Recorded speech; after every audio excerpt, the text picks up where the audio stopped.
Hello! Did you know there's a massive area in the ocean which contains an amount of garbage estimated to be at least twice the size of Texas? This area, known as the Great Pacific Garbage Patch, is one of the many examples of pollution in our world today.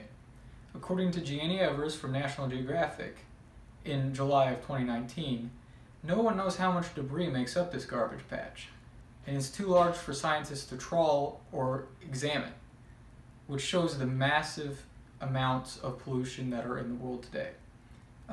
Pollution comes from a variety of sources, many of which are large corporations which are not properly regulated by the government.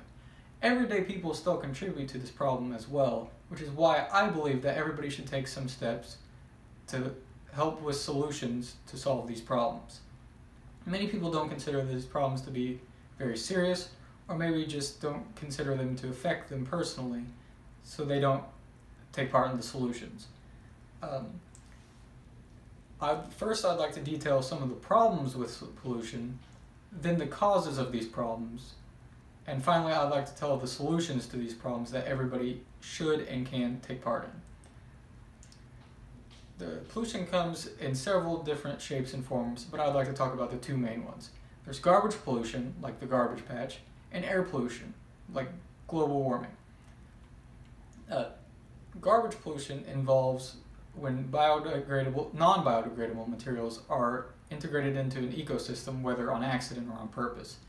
These materials take decades and even centuries to decompose and can negatively affect the habitats and lives of the plants and animals living in these ecosystems. Many animals accidentally ingest trash like plastics, which can ultimately kill them. According to an Environmental Protection Agency article from their website epa.gov in 2017, garbage pollution causes debris to accumulate, habitat structures to be modified, oxygen levels to be depleted, and light levels to be reduced, which all negatively affect all the plants and animals in the world. Most often trash is left on the sides of roads, in public areas, national parks, which makes the world look very dirty and a not nice place. With some of the solutions involved, it helps to clean up the world and make it look a lot better, which helps the plants and animals and people just make it seem better. The other type of pollution is air pollution, which is most commonly is global warming. Global warming is caused by the release of carbon dioxide into the atmosphere.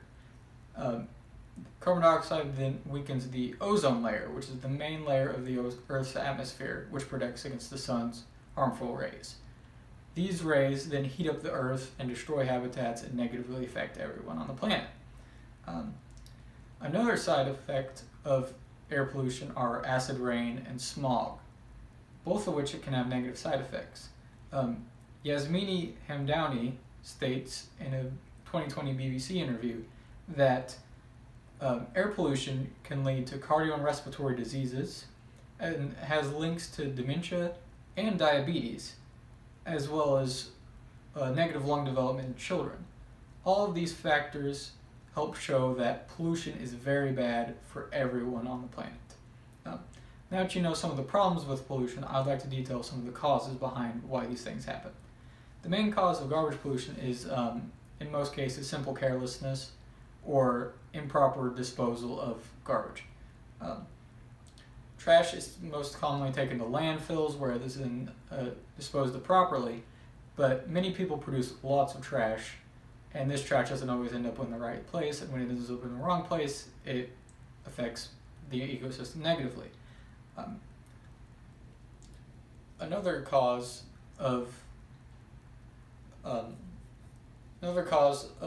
garbage pollution is littering, which is when people throw their trash away in non-official ways, and then it's then in the environment, which is a very bad thing as well.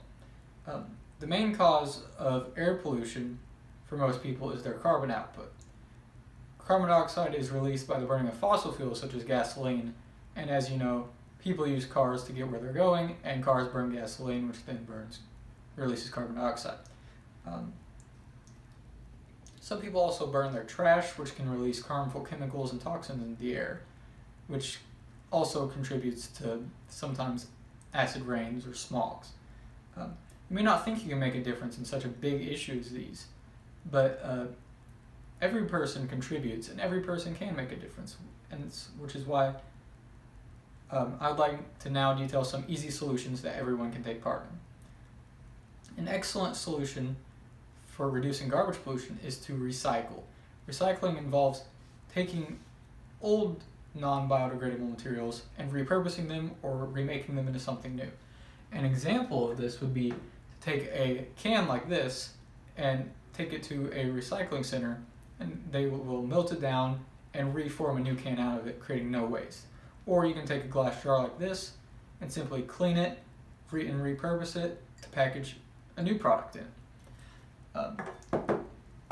According to Utah State University in the Science Daily article in June of 2020, researchers estimate that 1,000 tons of microplastics, which is equal to 123 million plastic water bottles, are left in wilderness and public nature areas every year. And this number could be completely eliminated if people chose to recycle those water bottles. Recycling is not difficult. It's actually pretty convenient in quite a lot of instances. Many towns have recycling receptacles where you will go and sort your recyclables into the proper bins in accordance to papers, plastics, etc. This can even cause your trash bill to go down because you're producing less waste. An excellent solution to solving the problem of littering is to just get rid of your trash properly. Don't throw it out in the woods. Get rid of it the proper manner. Reducing air pollution is a little bit more difficult, however, because according to Christopher Jones from Science News in May of 2020, how you get where you're going is the main cause of gas and carbon dioxide emissions for most people. Everyone has to go places, whether it be to work or school or anywhere, and all of that burns carbon dioxide. As a simple solution to this that I would suggest is if you have the ability to take alternate forms of transportation. You can ride a bike or walk to your destination instead. You can carpool with your coworkers to work to save gas, and if you're flying a short distance, flying burns a lot of carbon dioxide, so it might be better to drive. And I understand this may be difficult for some people, but this would help out a lot. I hopefully have informed you some on the issue of pollution. There's garbage and air pollution, which cause habitats to be destroyed and lives to be harmed, and also cause global warming. Most of these causes are simple causes that can easily be fixed with some of the solutions I detailed in this speech. I hope that this speech has helped to inform you on the topic of pollution and has inspired you to take part in some of those solutions, which I believe that everybody should do to make the world a better, safer, cleaner place.